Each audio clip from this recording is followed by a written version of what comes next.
everybody, it's Gina, and I'm back with just a quick video. And I just want to talk about releasing. We are in, actually, the moon is waning right now. It becomes a new moon, I believe, this coming Friday. And this is a perfect time to be releasing.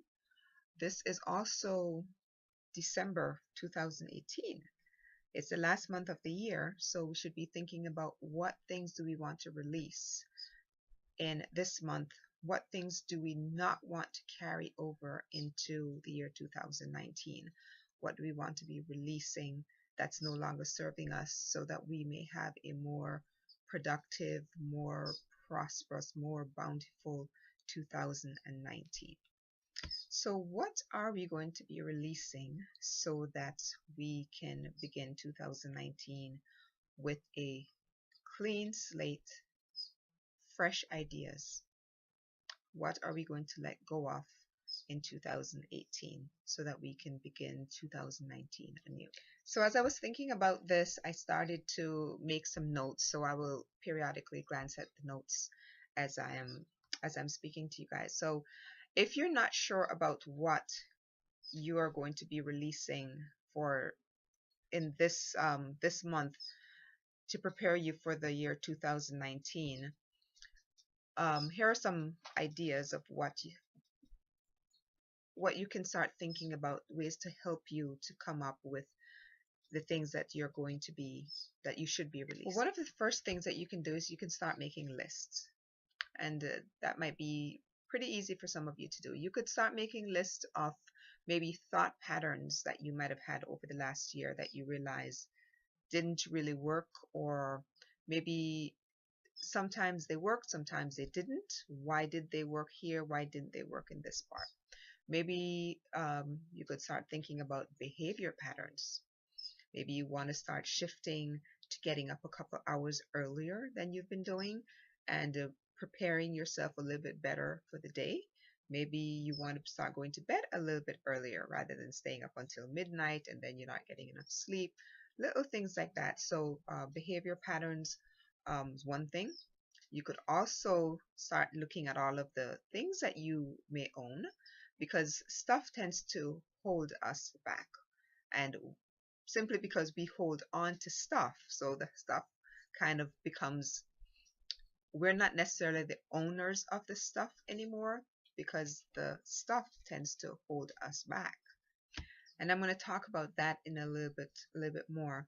But we could also start thinking about, are there maybe attitudes that we need to let go of before we move into the next year? Maybe these attitudes have been affecting our relationships, whether they be friends, family, intimate relationships.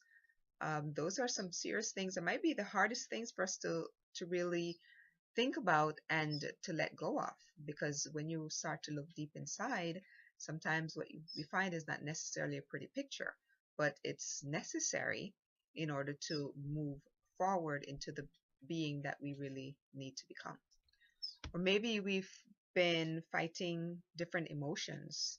Maybe we find ourselves becoming anxious. Maybe we've been jealous.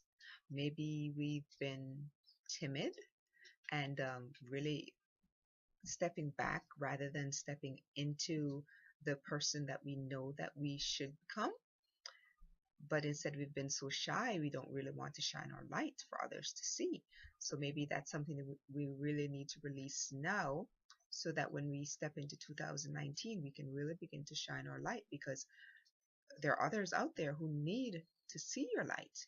People out there really need to know you, to know your story, because there is a purpose for you being here. Maybe you've been finding yourself getting angry. So maybe that's something that we need to work on and release before you move into the new year. Now let's get back to the stuff. There are a lot of people who really collect things, and I'm no exception. My son, I encourage him to collect nutcrackers. He developed a fascination with nutcrackers several years ago.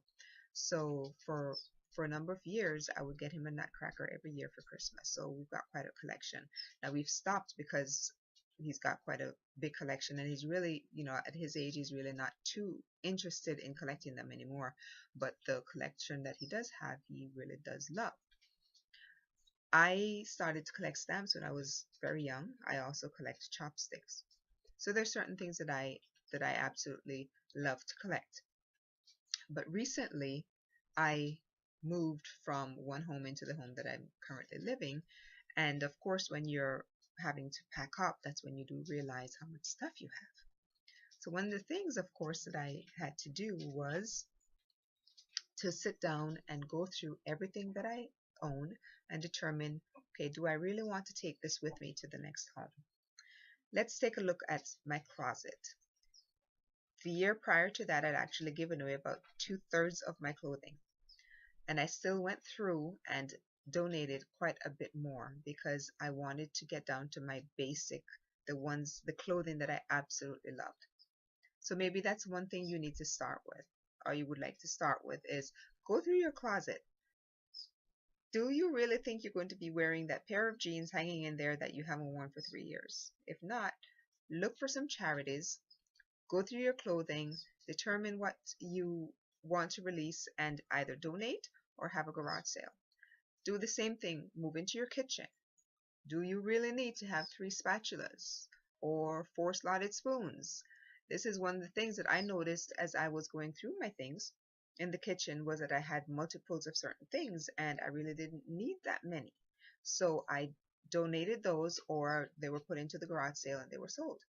Certain stuffed animals that really did not have any um, no significance to my kids, those were donated. Now there are one or two toys that we had since I think my oldest son was about 2. So we kept that particular one, and then I kept one for my daughter and one for my youngest son. But everything else we learned to let go of. And this is something that we need to really think about, is why do we need to hold on to stuff? Why hold on to stuff? Because it only does one thing, and that it holds us back. And it takes up a lot of space, and it makes you have to clean a whole lot more. I could go on with that one. So start thinking about things that you can release, and you can start in your closet. You can start go into the kitchen, and then just gradually go throughout your home, and just start releasing things. Donate, have a garage sale, throw it away if you don't think anybody's going to want it, but start releasing these things so that you can start calling in the things that are going to be serving you. But like I said before, stuff is not the only thing that we really need to be releasing. We need to also be releasing different emotions that no longer serve us. Like I mentioned, the anxiety, being jealous, the envy, the anger, those type of things. What else can we release? We can release things like guilt. Are you constantly feeling guilty about things that happened in the past? Those guilt is only holding you back from becoming the person that you really need to become. So we need to start releasing all of the guilt, because it's really not hurting the other person. If there's something that you did against someone, it's not hurting them. It is hurting you. Guilt, if you're holding on to the guilt, it is hurting you, and it's keeping you from moving forward. Stop making excuses. We need to release all of the excuses about why we can't do certain things. We have certain goals in place. Release the excuses as to why we can't go on and achieve these goals. We need to start releasing negative people.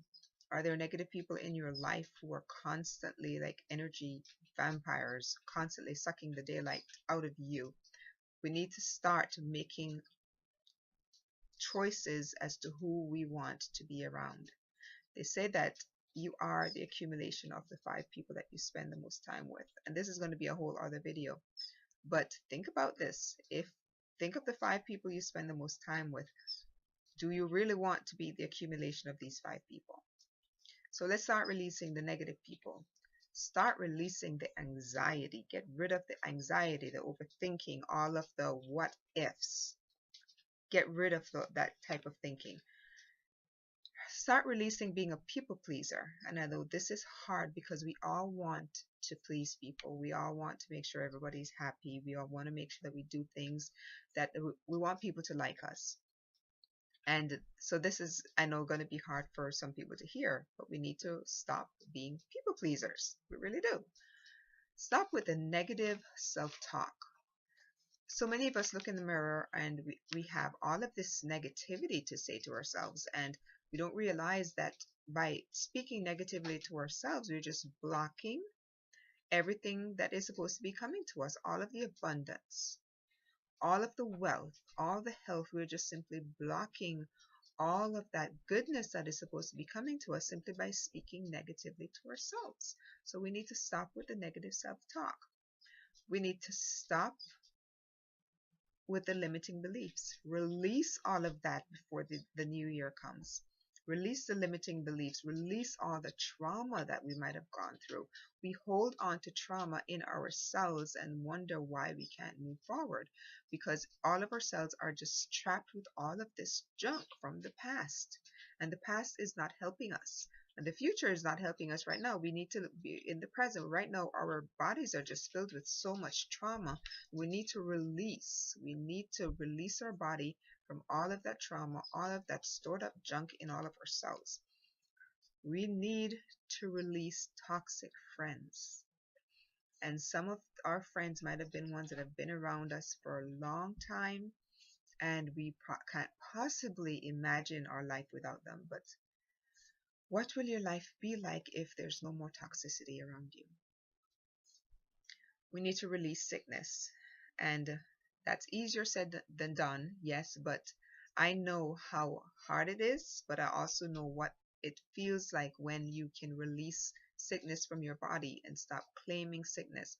Release it, go into the new year with a whole different attitude relating to dis-ease and disease. Release all of that. We need to release our we need to release our poverty mindset and start thinking more positively. So many of us think, okay, we were raised in this environment, we're not going to get any further ahead, and that is not true. So we need to start releasing this whole poverty and the operating from a space of lack. We need to just release all of that and go into the new year with a whole different mindset of abundance and wealth and abundance of health. Just get rid of this poverty mindset that so many of us have. We also need to start releasing all of the disappointment that others might have. We might feel disappointed by things that other people might have done to us. We might feel betrayed by what other people have done to us. We need to start releasing all of that, because trust me, all of the other people, they have moved on from this, and we're the ones that are holding on to all of the anger and the frustration from the whatever incident might have happened. Release all of that, because it's not serving you and it's not going to serve you in the new year. And one of the last things I want to talk about is to release procrastination. So many of us, we wait and we wait and we say, well, I'm going to do this when I have enough of that, or I'm going to do this whenever the kids are grown, or I'm going to do this whenever. And we put off, we procrastinate on this. Let's go into 2019 with our goals fully in mind, written down, and ready to take them on. Because the only time that we have is right now. You can keep waiting and waiting and waiting, and tomorrow never comes. So let's throw away the procrastination, release the procrastination, and go into the 2019 year as a whole new person, ready to take on your goals, ready to embody the person that you know that you were placed on this earth to become, and the person who you are to become to share with the rest of the world.